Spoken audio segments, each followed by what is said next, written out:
Films and fans நேயர்கள் அனைவருக்கும் வணக்கம். நான் தான் உங்களோட விஜய் கார்த்திக். இன்னைக்கு நான் மூவி ரிவ்யூல பார்க்க போற திரைப்படம் பலிமி. நிதிஷ் சகாதேவோடைய டைரக்ஷன். இவருடைய முந்தைய படம், அதாவது ஜெய் ஜெய் ஜெய் ஹே படம் பார்த்துருந்தீங்கன்னா கண்டிப்பா இந்த படத்தை நீங்க மறுக்காம பார்ப்பீங்க. ஏன்னா அந்த படம் வந்து ஒரு யூனிக்கான ஒரு ஸ்டோரி, பயங்கரமான ஒரு கமர்ஷியல் ஹிட் கொடுத்த ஒரு படம். இப்போ இந்த படமும் அதுக்கு கொஞ்சம் கூட சலிக்காத படமா இருக்கும்னு சொல்லி நீங்க கண்டிப்பா எக்ஸ்பெக்டேஷனோட தான் இருந்திருப்பீங்க. ஸோ அந்த எக்ஸ்பெக்டேஷனை இந்த படம் சாட்டிஸ்ஃபை பண்ணிச்சா இல்லைங்கிறத ரிவ்யூல பார்க்கலாம். படத்துடைய ஸ்டோரி: ஹீரோ அழகான ஃபேமிலியோட இருக்காரு. அவருக்கு ஒரு தாத்தா, அந்த தாத்தாவும் பக்கத்து வீட்டில் இருக்கக்கூடிய ஒரு தாத்தாவும் ஃப்ரெண்ட்ஸாக இருக்காங்க. அவங்க ரெண்டு பேருக்கு ஒரு ஆசை, எப்படியாச்சும் காசிக்கு போகணும்னு சொல்லிட்டு. இதனால அவங்க ரெண்டு பேர் டிஸ்கஸ் பண்றாங்க. மாத்துக்கு ஒரு டைம் ஆச்சு பையை தூக்கிட்டு நம்ம காசிக்கு போகணும் கிளம்புறாங்க. போற இடத்துல எல்லாம் நம்ம பக்கத்து வீட்டு தாத்தா, எழுத்து வீட்டு தாத்தான்னு சொல்லிட்டு பார்க்குறவங்க எல்லாம் கொண்டு வீட்டிலே விட்டுறாங்க. இந்த மாதிரி அவங்க போடுற பிளான்ஸ்லாம் ஃபெயிலியர் ஆகிட்டே இருக்குது. இதுக்கு நடுவில் ஒரு சுச்சுவேஷன் அரைஸ் ஆகுது.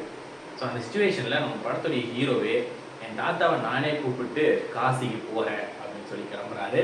அதுக்கப்புறம் என்ன ஆச்சு அப்படிங்கிறது தான் இந்த படத்துடைய மொத்த கதையே. இதில் வந்து எமோஷன்ஸ் நிறைய இடத்துல ரொம்ப ஸ்ட்ராங்காகவே ஒர்க் அவுட் ஆகிருக்கு. அண்ட் ஜெகதீஷோட ஆக்டிங், பசிலோட ஆக்டிங் எல்லாருமே வந்து ரொம்ப அற்புதமாக நடிச்சிருக்காங்க. விஷ்ணு அவருடைய மியூசிக் இந்த படத்துக்கு ஒரு பெரிய பக்கபலமாகவே இருந்திருக்கு. இப்போ இந்த படத்தில் இருக்கக்கூடிய பாசிட்டிவ்னா நம்ம வரிசையாக சொல்லிக்கிட்டே போகலாம். ஆனால் மைனஸ் நான் பார்த்தது என்னன்னா, இந்த படம் கொஞ்சம் ஸ்லோவாக மூவ் ஆகுது. ஏன்னா என்டர்டெயின்மெண்ட் பேஸில் ஒரு விஷயத்தை நம்ம ப்ரெசென்ட் பண்ண முயற்சி பண்ணுறோம். அதுக்கு நடுவில் முடிஞ்ச இடத்துலலாம் எமோஷன்ஸை புகுத்த ட்ரை பண்ணுறோங்கிற பட்சத்தில் அந்த இடத்துல லைட்டாக ஸ்லோ ஆச்சுன்னா அந்த இடத்துல ட்ராக் லைட்டாக ஃபீல் ஆகும். அதனால நீங்கள் ஜெய் ஜெய் ஜெய் அந்த படத்தில் எக்ஸ்பெக்டேஷனோட இதை வந்து உட்காந்தீங்கன்னா உங்களுக்கு ஒரு 0.1% ஆச்சு டிசப்பாயின்மெண்ட் அப்படிங்கிறது இருக்க தான் செய்யும். பட் ஸ்டில் ஓவராலாக ஒரு நியூட்ரலாக ஒரு பிளாக் மைண்ட்ஸோட இந்த படத்தை பார்த்தீங்கன்னா இந்த படம் கண்டிப்பாக உங்களுக்கு ஒரு நல்ல படமாகவே இருக்கும். தாராளமாக நீங்கள் ஒன் டைம் வாட்ச் பண்ணலாம். அவ்வளோ பிலோ ஆவரேஜ் அப்படின்னா சொல்லவே முடியாது.